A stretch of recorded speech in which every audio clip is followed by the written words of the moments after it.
The risk of brain injury in football has been a hot topic in the news, but now a PSA video has taken things to an entirely new level. How's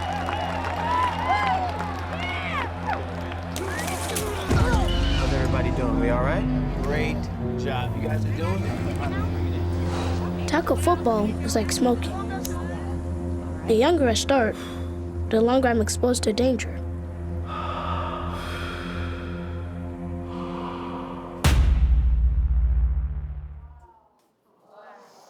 Clearly struck a nerve with everyone here. I'm sure for those of you watching at home, it's a pretty powerful PSA.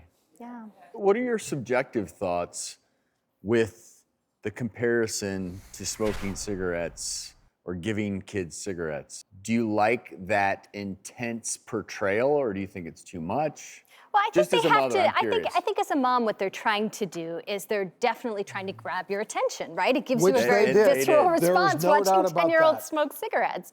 So I get that they're doing that. Obviously, the direct link between smoking and lung cancer is much more well established in terms of the research. But I think as we're learning more and more about CTE, which is chronic traumatic encephalopathy, or the brain injury that comes from this repetitive injury, we're finding that it's not the number of concussions that actually predicts this. It's the number of years spent playing football. So if a child starts at age 5 versus starts at 14, like they said in their PSA, that's 10 times the risk of CTE, which I think they're trying to impress upon that as parents to Travis, be vigilant. It's a little over the top, but we know that CTE is potentially a deadly condition. It's hard to believe that when we went to medical school, we did not even know this existed. I do want to bring into the conversation neuroscientist Dr. Vaughn. This is something you spend a lot of time researching. Before we delve further into this, chronic traumatic encephalopathy, what is going on in the brain to cause this thing we call CTE for short? Chronic traumatic encephalopathy is the degeneration of brain cells due to repetitive head impacts. And what that leads to is depression, movement disorders, impulsive behaviors, speech impediments, and even dementia.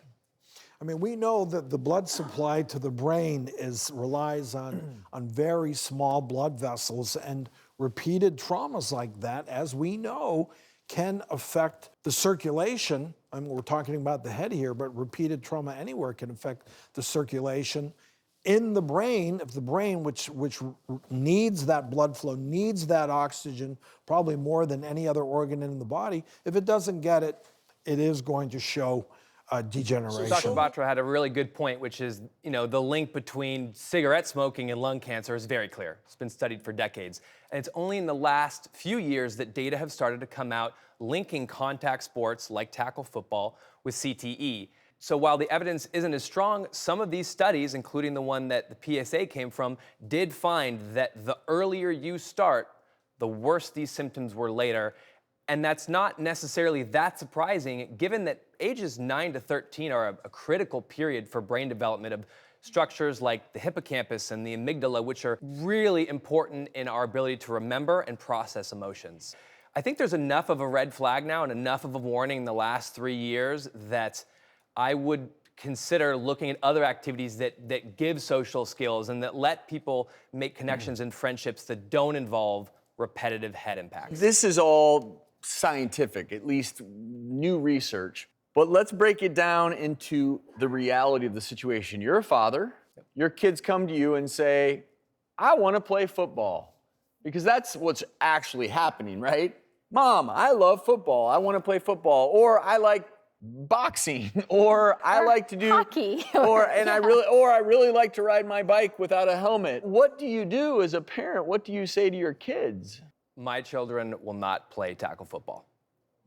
And the thing is, evolution went through a lot of work to protect our brain. It's the only organ that's completely surrounded by protective bones. So as robust as we think it is, and we live into old age, we're now finding out that we've been able to transplant hearts for 50 years. But when you have serious damage to your brain, there is nothing we can do about it.